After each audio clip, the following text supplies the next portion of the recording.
排1個鐘頭都要食嘅海南雞飯到底有咩特別？大家好，自從青茂口岸落成後，而家過關真係好方便，唔使10分鐘就過咗去，搞到我真係好耐都冇行過拱北關。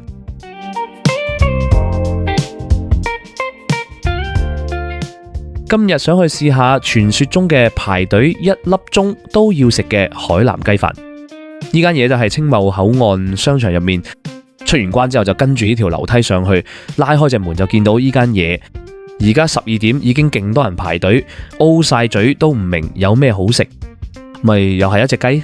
再睇下個價格，一啲都唔親民，30蚊人仔一份，隻葡幣42蚊，咁嘅價格都有咁多人排隊，唔通隻雞識得飛？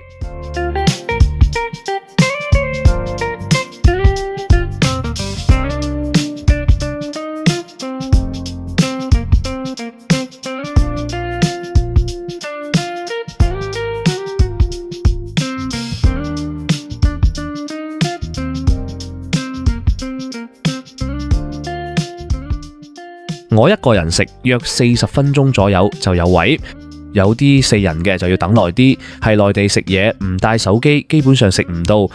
掃碼點餐同支付都需要手機。約3分鐘就出餐啦，一碟海南雞飯，一排4種醬汁，左邊起有泰辣醬、香茅醬、薑蓉醬同甜醬油，個醬汁夠獨特，混入左泰式嘅風味。個雞油飯俾人感覺係好油膩膩咁，但佢個飯食落唔會好油嘅感覺，而且個飯入面帶有香味，好似個飯吸收咗啲青香味咁。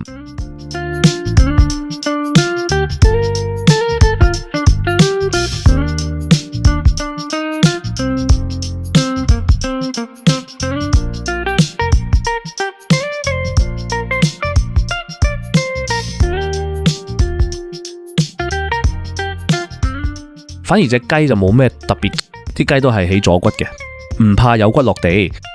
其實我覺得呢個海南雞飯嘅重點唔係隻雞，應該係佢個飯同埋個醬汁先啱。食完就逛下睇下，咁就解決咗一餐啦。